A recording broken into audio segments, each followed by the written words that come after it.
किया है, उसके वजह से यहाँ बहुत ही गंभीर तरीके का हादसा हो सकता था। यहाँ हमारे जो बच्चे लोग हैं वो खेलते हैं, महानगर पालिका के जो कर्मचारी जो यहाँ आते, जो यहाँ साफ सफाई करने के लिए आते, उनके ऊपर ये जो नादी आप देख सकते हो वो गिर सकता था।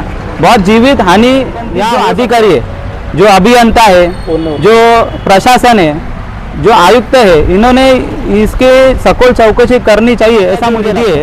ये निधि में से 2 लाख का भी काम जो संबंधित जो ठेकेदार है उसने किया नहीं है, और मुझे ऐसा लगता है कि इसके लिए जो जवाबदार है ये महानगर पालिका के जो अधिकारी और कर्मचारी, ये दोनों इसके लिए जवाबदार है। क्या हुआ है आज इधर, ये जो अंबेडकर साहब का पुतला है, इधर क्या हुआ, क्या घटना हुई है? एक्चुअली 2023 और 24 में ये पुतले के लिए महानगर पालिका ने 10 लाख का जो निधि है वो जारी किया था, लेकिन जो 10 लाख का जो निधि है, ये निधि में से 2 लाख का भी काम जो संबंधित जो ठेकेदार है उसने किया नहीं है, और मुझे ऐसा लगता है कि इसके लिए जो जवाबदार है ये महानगर पालिका के जो अधिकारी और कर्मचारी, ये दोनों इसके लिए जवाबदार है। उसका रीज़न ऐसा है कि जो पब्लिक जो टैक्स दे रही है, ये टैक्स सही तरीके से यूज़ हो रहा है या नहीं हो रहा है, उसका मिसयूज जो हो रहा है, उसका जो जवाबदार है वो जवाबदार कौन है, और इसका जो उच्च स्तरीय चौकसी है, मुझे लगता है जो महानगर पालिका के जो आयुक्त है उन्होंने लगाना चाहिए, क्योंकि जो टैक्स जो जा रहा है ये तुम्हारा और मेरा मतलब का जो टैक्स जा रहा है, और वो टैक्स का जो मिसयूज हो रहा है उसका एकदम सखोल चौकसी संबंधित जो अधिकारी उन्होंने करना जो जरूरी है।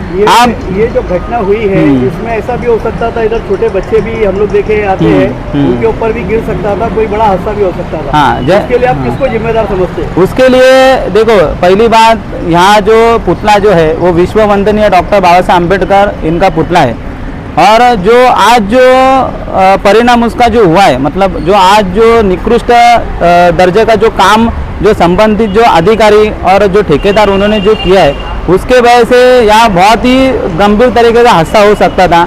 यहाँ हमारे जो बच्चे लोग हैं वो खेलते हैं, महानगर पालिका के जो कर्मचारी जो यहाँ आते, जो यहाँ साफ सफाई करने के लिए आते, उनके ऊपर ये जो नादी आप देख सकते हो वो गिर सकता था।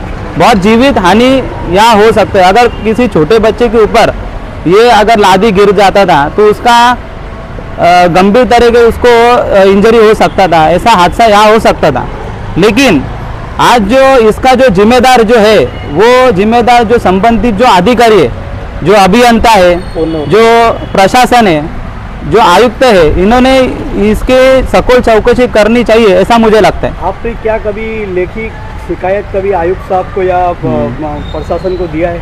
लेखी शिकायत अभी तक किया नहीं, लेकिन जल्द से जल्द हम लोग इसके ऊपर कार्रवाई करेंगे, कार्रवाई की मांग करेंगे। जो पब्लिक का जो टैक्स है उसका मिसयूज जो हो रहा है उसका सखोल चौकसी आयुक्त ने करना चाहिए, इसका हम लोग निवेदन आयुक्त साहब को देने वाले हैं। और इसके जो संबंधित जो अधिकारी है, जैसे इंजीनियर है, ठेकेदार है, जो भी इन कंसर्न जो पर्सन है, उनका सखोल चौकसी होना चाहिए, ऐसा हमारा मांगनी है। क्या लगता है इसमें कोई भ्रष्टाचार हुआ है? जो काम का टेंडर निकाला गया था उसमें 100% इसमें भ्रष्टाचार हुआ है, क्योंकि जहाँ तक मुझे नॉलेज है इसके लिए 10 लाख का जो निधि है वो पास हुआ था। 10 लाख का निधि अगर पास हुआ है और उसमें जो टर्म्स एंड कंडीशन है, वो टर्म्स एंड कंडीशन का जो पालन है ये ठेकेदार ने किया नहीं है, और जो 10 लाख का जो निधि है वो हिसाब से यहाँ पे काम जरा भी हुआ नहीं है, और उसका जो रिजल्ट है वो आज दिखाई दे रहा है। जो 1 साल 1.5 साल के अंदर स्लैब गिरना, जो लगाई हुई जो लादी है वो एकदम लूज हुई है, कभी भी किसी के ऊपर गिर सकती है। जहाँ तक ये परिणाम अपन देख रहे, जहाँ तक ये इफेक्ट अपन देख रहे, उस तरीके से नज़र आ रहे हैं कि जो ठेकेदार है उसने उसमें से बहुत पैसा खा के संबंधित जो अधिकारी है उनका पेट भरा है।